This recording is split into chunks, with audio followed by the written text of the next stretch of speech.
नमस्ते स्टूडेंट, कैसे हैं आप लोग। आपका स्वागत है हमारे YouTube channel English with smile में। आज हम पढ़ेंगे लेटर राइटिंग। क्या पढ़ेंगे? लेटर राइटिंग या एप्लीकेशन राइटिंग। देखिए, लेटर हमारे हमेशा दो प्रकार के होते हैं, है ना। एक होता है फॉर्मल लेटर, एक होता है इनफॉर्मल लेटर। लेकिन इनको हमें समझना पड़ेगा ना, क्योंकि लेटर लिखना एक आर्ट है जो हर किसी को नहीं आती। आपको पता है?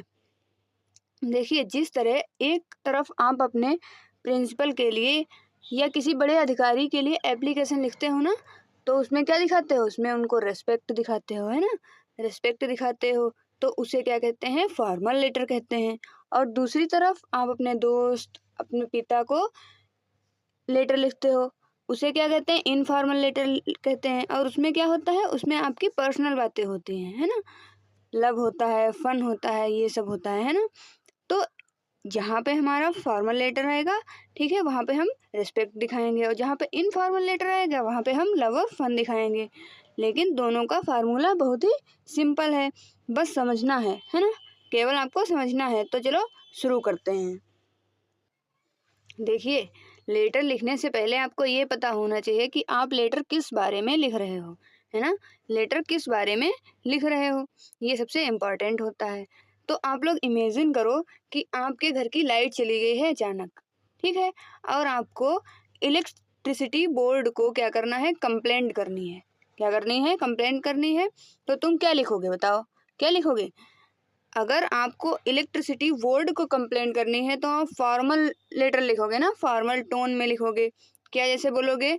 Respected sir, I am writing to bring to your notice. ये लाइन आप बिल्कुल अच्छे से याद कर लीजिए। अगर आपके एग्ज़ाम में कोई ऐसा एप्लीकेशन आता है जो आपने नहीं पढ़ा है, तो आप उसकी शुरुआत इस तरीके से कर सकते हो, ठीक है। Respected sir, I am writing to bring to your notice, ठीक है। इस प्रकार से कि हमारे घर की लाइट चली गई है, इस तरीके से आप लिख सकते हो, बिल्कुल proper and clear point. Formal tone में क्या होता है? बिल्कुल प्रॉपर और क्लियर पॉइंट होता है, टू द पॉइंट। हमें अलग से मतलब कुछ भी नहीं, अपने पास से कुछ नहीं लिखना होता है, केवल टू द पॉइंट ही बात होती है। यही बात अगर आप अपने दोस्त को लिख रहे हो, ठीक है, अगर तुम्हें अपने दोस्त को बताना है कि तुम्हारे घर की लाइट चली गई है, तब तुम क्या करोगे? इनफॉर्मल टोन में लिखोगे। क्या लिखोगे? जैसे सोचो कि आप लोग मोबाइल में टाइपिंग कर रहे हो, अपने दोस्त को बता रहे हो कि आपके घर की लाइट चली गई है, तो क्या लिखोगे? यार, घर में लाइट गई हुई है, अब तो मोबाइल भी चार्ज नहीं कर सकता। ये क्या है? ये एकदम पर्सनल बात हुई, है ना। ये एकदम क्या है? पर्सनल बात है। तो इस तरीके से आपको समझ में आया फॉर्मल टोन और इनफॉर्मल टोन, यानी कि फॉर्मल लेटर और इनफॉर्मल लेटर के में क्या अंतर होता है ना। समझ में आ गया। अब देखिए, जो आपका फॉर्मल और इनफॉर्मल लेटर होता है, इसमें केवल पर्पस यानी कि उद्देश्य का अंतर होता है, ठीक है। केवल पर्पस का अंतर होता है। तो सबसे पहले हम क्या करते हैं? सबसे पहले हमें फॉर्मेट याद होना चाहिए। क्या याद होना चाहिए? फॉर्मेट याद होना चाहिए। जब हम फॉर्मेट याद कर लेंगे तो आपको लेटर राइटिंग करने में कोई दिक्कत नहीं होगी। आपको बस पता होना चाहिए कि स्ट्रक्चर क्या बनाना है ना। आपको पता है, जो आपका हमारे देश के एक बहुत बड़े वकील हैं, ठीक है ना, एडवोकेट हैं, वो लेटर लिखने के केवल 5 लाख रुपए लेते हैं। तो सोचिए क्यों? क्योंकि उन्हें सब कुछ पता है कि किस फॉर्मेट में कहाँ पर क्या लिखना है, कैसे लिखना है। तो सोचिए कि कितना उन्हें ज्ञान है इस चीज़ के बारे में। देखिए, अब चलिए आप लोग शुरू करिए। देखिए, लेटर राइटिंग जो होता है ना, बिल्कुल सब्जी बनाने जैसा होता है। सब कुछ प्रॉपर ऑर्डर में होना चाहिए। ये नहीं कि पहले सब्जी डाल दी, उसके बाद में तेल डाला, नहीं, पहले तेल डालेंगे फिर सब्जी डालेंगे ना। इसी प्रकार हमें लेटर में भी करना होता है। हर चीज़ बिल्कुल एकदम फॉर्मेट में होनी चाहिए। देखिए कैसे, आपका जो फॉर्मल लेटर होता है उसका फॉर्मेट क्या होता है? सबसे पहले होता है हमारा सेंडर्स एड्रेस, यानी कि भेजने वाले का पता लिखते हैं हम। दूसरे नंबर पे डेट लिखते हैं, ठीक है। तीसरे नंबर पे रिसीवर्स एड्रेस लिखते हैं, यानी कि जिसे हम दे रहे हैं, है ना, जिसके लिए हम लेटर लिख रहे हैं उसका एड्रेस लिखेंगे। फिर हम क्या करेंगे? हम सब्जेक्ट लिखेंगे। सब्जेक्ट यानी कि क्या हम क्या उस लेटर में लिख रहे हैं, वो बिल्कुल शॉर्ट एंड क्लियर एक ही लाइन में हमें सब्जेक्ट लिखना होता है ना। वन लाइन में हमें सब्जेक्ट लिखना होता है, ठीक। उसके बाद सैल्यूटेशन लिखते हैं। सैल्यूटेशन मतलब जैसे डियर सर या डियर मैडम, डियर प्रिंसिपल, है ना, इस तरीके से। उसके बाद हम क्या करते हैं, बॉडी लिखते हैं। बॉडी के 3 पार्ट्स होते हैं। देखिए, जब हम फॉर्मल लेटर लिखते हैं तब इसका मतलब है हम किसी से कुछ चाहते हैं, है ना, कुछ एप्लीकेशन लिख रहे हैं। तो इस तरीके से उसमें क्या होता है, अपनी एक प्रॉब्लम होती है ना। तो सबसे पहले हम प्रॉब्लम लिखते हैं कि क्या प्रॉब्लम है, फिर उस प्रॉब्लम को एक्सप्लेन करते हैं। प्रॉब्लम क्या है, हमारे घर की लाइट चली गई है, ठीक है। एक्सप्लेन कैसे करेंगे, हमारे घर की लाइट जाने से हमारे घर में विद्युत आपूर्ति की कमी पड़ गई है और क्या हो रहा है, गर्मी की वजह से हालत बहुत ख़राब है लोगों की, ठीक है। इस तरीके से हमें पूरा एक्सप्लेन करेंगे। फिर हम रिक्वेस्ट करेंगे इलेक्ट्रिसिटी बोर्ड को कि कृपया जल्दी से जल्दी लाइट को सुधरवाने का प्रयास करें, ठीक है। इस तरीके से ये आपका क्या हो गया, बॉडी हो गया। उसके बाद में हम क्लोजिंग लिखेंगे। क्लोजिंग में क्या करेंगे, योर फेथफुली। फॉर्मल लेटर में क्लोजिंग हम किसके साथ करते हैं, योर्स फेथफुली के साथ करते हैं। तो ये क्या हो गया, हमारा फॉर्मल लेटर का फॉर्मेट हो गया, ठीक है। समझ में आया। अब देखिए इनफॉर्मल लेटर का फॉर्मेट क्या होता है, चलिए देखते हैं। देखिए इनफॉर्मल लेटर का फॉर्मेट क्या होता है, सबसे पहले हम सेंडर्स एड्रेस, यानी कि जो भी मतलब हम अगर लिख रहे हैं तो हमारा पता, उसके बाद डेट, तीसरे नंबर पे सैल्यूटेशन। सैल्यूटेशन में क्या लिखेंगे हम, इसमें डियर लिखेंगे और आगे नेम, जैसे डियर रोहन, है ना, डियर राम, इस तरीके से हम लिखेंगे, ठीक। उसके बाद बॉडी, बॉडी में हम पर्सनल बातें लिखेंगे, जैसे यार घर में लाइट गई हुई है, अब तो मोबाइल भी चार्ज नहीं कर सकते, अब मैं तुझसे बात कैसे करूँगा, है ना। इस प्रकार से हमें बॉडी लिखनी होती है, जिसमें हम कुछ भी लिख सकते हैं। उसके बाद क्लोजिंग, क्लोजिंग में हम क्या लिखते हैं, योर्स लविंगली या योर फ्रेंड, है ना, योर्स लविंगली या योर फ्रेंड। ये क्या हो गया, हमारा इनफॉर्मल फॉर्मेट हो गया। देखिए फॉर्मल और इनफॉर्मल फॉर्मेट, देखिए अंतर देखिए आपको कितना बड़ा अंतर है ना। इनफॉर्मल फॉर्मेट छोटा सा होता है, लेकिन फॉर्मल फॉर्मेट जो है वो बड़ा होता है।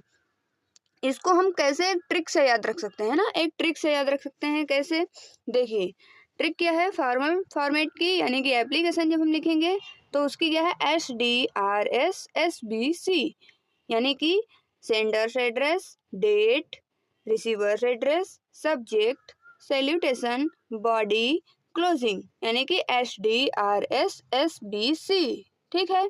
इनफॉर्मल लेटर में हम क्या करेंगे, इसका फॉर्मेट ट्रिक कैसे है, इसमें SDSBC, यानी कि sender's address, date, salutation, body, closing, SDSBC, है ना। इस ट्रिक से आप बिल्कुल अच्छे से इनको याद रख सकते हैं, ठीक है ना, बिल्कुल अच्छे से इनको याद कर लीजिए। अब चलते हैं हमारे आगे।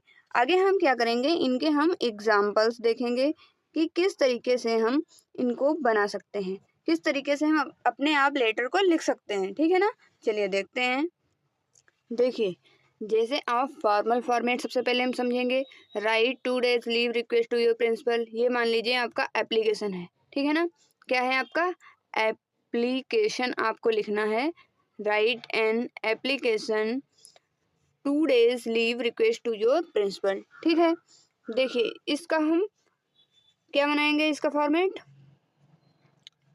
सबसे पहले सेंडर्स एड्रेस, ठीक है ना, भेजने वाले का पता, जैसे YD कॉलोनी दिल्ली, ठीक है ना, ये मेरा एड्रेस है, YD कॉलोनी दिल्ली। उसके बाद डेट, डेट क्या है, 24 दिसंबर 2024, ठीक है ना, ये डेट हो गई। The principle of DDU Sitapur, ये प्रिंसिपल साहब का क्या है, हमारा एड्रेस है, रिसीवर्स एड्रेस, ठीक है ना।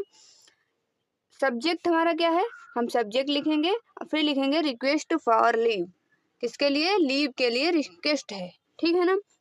यानी कि हमारा जो सब्जेक्ट है वो क्या होना चाहिए, 1 लाइन का होना चाहिए। देखिए रिक्वेस्ट फॉर लीव, छोटा सा आप सब्जेक्ट लिख दीजिए, इससे क्या होगा, आपकी जो कॉपी चेक करने वाले होंगे ना, उनके ऊपर आपका गहरा प्रभाव पड़ेगा, ठीक है ना। सब्जेक्ट जरूर लिखें कि आप किस विषय में लिख रहे हो। उसके बाद सैल्यूटेशन, रेस्पेक्टेड सर या मैडम, ठीक है ना। उसके बाद क्या लिखेंगे, बॉडी लिखेंगे। बॉडी में क्या लिखेंगे, I beg to say that I have been suffering from fever since last night, so I am unable to attend the class, ठीक है ना। इस तरीके से ये हमारी बॉडी हो गई। उसके बाद रिक्वेस्ट करेंगे क्या, kindly grant me leave for 2 days, please मुझे 2 दिन की छुट्टी दे दीजिए। तो ये क्या हो गया, ये हमारा जो आपका फॉर्मल लेटर होता है ना, फॉर्मल लेटर का फॉर्मेट हो गया, ठीक है ना, इसका फॉर्मल लेटर का फॉर्मेट हो गया, समझ में आया? ठीक है। उसके बाद लास्ट में क्या, क्लोजिंग। क्लोजिंग किसके साथ हमेशा करते हैं एप्लीकेशन की? Your faithfully, your faithfully XYZ, यानी कि जो भी आपका नाम है वो आप यहाँ पे डाल दीजिए, ठीक है। और एक बात और याद रखिए, बोर्ड परीक्षा में कभी भी आपको नाम नहीं डालना होता है, हमेशा XYZ ही डालिए, ठीक है। समझ में आया? अब आप लोग सोच रहे होंगे कि ये वाली जो हमारी एप्लीकेशन है ये तो हमने ऐसे याद की थी, टू द प्रिंसिपल, है ना, इस तरीके से। देखिए वो चीज आपकी पुरानी हो गई है, हम लोग पहले ऐसे लिखते थे, लेकिन हम आज इस तरीके से लिखते हैं। आप वैसे भी लिख सकते हो, लेकिन ये फॉर्मेट ज्यादा अच्छा है, ठीक है ना, क्योंकि ये आपको ट्रिक से बिल्कुल याद रहेगा। अब चलिए हम अगला इनफॉर्मल लेटर देखते हैं, हम कैसे लिख सकते हैं, है ना। ये आपका इनफॉर्मल लेटर है। ये क्या है? Write a letter to your friend to share your trip experiences. अपने फ्रेंड को आपको एक लेटर लिखना है, किसके बारे में? अब आप जो ट्रिप पर गए थे ना, उसका एक्सपीरियंस शेयर करने के लिए। तो इसमें हम सबसे पहले क्या करते हैं, सेंडर्स एड्रेस लिखते हैं, यानी कि सेंडर्स एड्रेस क्या है यहाँ पे? उदय कॉलोनी लखनऊ। सेंडर्स एड्रेस लिखने के बाद हम क्या करेंगे, डेट लिखेंगे 24 दिसंबर 2024, ठीक है ना, डेट लिख दी। उसके बाद हम सैल्यूटेशन लिखेंगे। अब सैल्यूटेशन में क्या लिखेंगे, हम किसे लिख रहे हैं? अपने फ्रेंड को। तो हम डियर राहुल, फ्रेंड का नाम मेरा क्या है? राहुल है, तो मैंने क्या लिखा? डियर राहुल। अब बारी किसकी है? बॉडी की। बॉडी में हम क्या लिखेंगे? डियर राहुल लिखने के बाद है। अब देखो इसमें क्या है, हम पर्सनल बातें लिख सकते हैं ना, बिल्कुल पर्सनल, कि हमने ट्रिप में क्या देखा क्या नहीं देखा। तो इस तरीके से, जैसे है, कैसे हो, मैं तुमसे अपने रिसेंट ट्रिप के बारे में शेयर करना चाहता हूँ। अब देखिए आपके फॉर्मल लेटर में क्या होता है, आपको ग्रामर का ध्यान रखना होता है ना, ग्रामर का विशेष ध्यान रखना होता है, और आपको एक एक टेंस को बिल्कुल ट्रांसलेटेड फॉर्म में लिखना होता है। लेकिन यहाँ पर ऐसा नहीं होता, आप लेटर में, इनफॉर्मल लेटर में आप अपनी भाषा में किसी भी तरीके से लिख सकते हो। जैसे मैंने लिखा कि मैं तुमसे अपने रिसेंट ट्रिप के बारे में शेयर करना चाहता हूँ। मैं शिमला घूमा और वहाँ का मौसम ज़बरदस्त था, ठीक है। अब ये ट्रिप में उसने जो जो भी देखा वो सब लिख रहा है कि मैं शिमला घूमा और वहाँ के मौसम ज़बरदस्त था, स्नोफॉल का मज़ा लिया, तुम भी कभी प्लान करो, मज़ा आ जाएगा, ठीक है ना। तो ये क्या है आपका, ये आप लेटर लिख रहे हो एकदम कैसे, पर्सनल, है ना, बिल्कुल पर्सनल। इसमें आपको कोई भी दिक्कत नहीं है कि आप बिल्कुल एक एक टेंस को एकदम ग्रामरली बिल्कुल करेक्ट करो, है ना। तो इस तरीके से आपने लिख दिया। उसके बाद में आपने क्या लिखा, लास्ट में क्लोजिंग किससे करनी है? योर लवली फ्रेंड, है ना, योर लवली फ्रेंड क्या है? रोहन, आपका प्यारा दोस्त कौन? रोहन। ये लेटर किसने लिखा है? रोहन ने, ठीक है ना। आपको समझ में आया फॉर्मल और इनफॉर्मल के बीच में अंतर, है ना, समझ में आ गया या नहीं? आपको बहुत अच्छे से समझ में आ गया होगा। देखा दोस्तों, ये क्या है, लेटर राइटिंग एक आर्ट है कि किस तरीके से आप क्या लिख सकते हो, जो प्रैक्टिस से परफेक्ट होगी। आपको क्या करना है, आपको जो है बिल्कुल अच्छे से एक कम से कम 10 एप्लीकेशन और 10 लेटर्स की क्या करनी है, प्रैक्टिस करनी है, ठीक है ना। फॉर्मल हो या इनफॉर्मल, बस फॉर्मेट को याद कर लो। किसको याद कर लो? फॉर्मेट को याद करो। उसके बाद फॉर्मेट को फॉलो करो। अगर आप इन फॉर्मेट को फॉलो करते हैं ना, तो आपको कोई भी दिक्कत नहीं होगी। और अगर आपको ये फॉर्मेट जो है याद करने में मुश्किल हो रहा है, इस फॉर्मेट को याद करना ट्रिक से भी मुश्किल हो रहा है, तो इसके लिए एक बिल्कुल टू द पॉइंट एक फार्मूला है मेरे पास, वो आप याद करो। देखिए फार्मूला क्या है हमारा, देखिए फार्मूला हमारा क्या है, फॉर्मल लेटर के लिए हमारा फार्मूला क्या होगा, फॉर्मल लेटर में हम क्या लिखते हैं, हम रेस्पेक्ट प्लस, आप इतना याद रखना कि फॉर्मल लेटर में क्या करना है, रेस्पेक्ट दिखाना है, और प्रोफेशनलिज्म, यानी कि हमें बिल्कुल टू द पॉइंट बात करनी है ना, बिल्कुल टू द पॉइंट बात करनी है।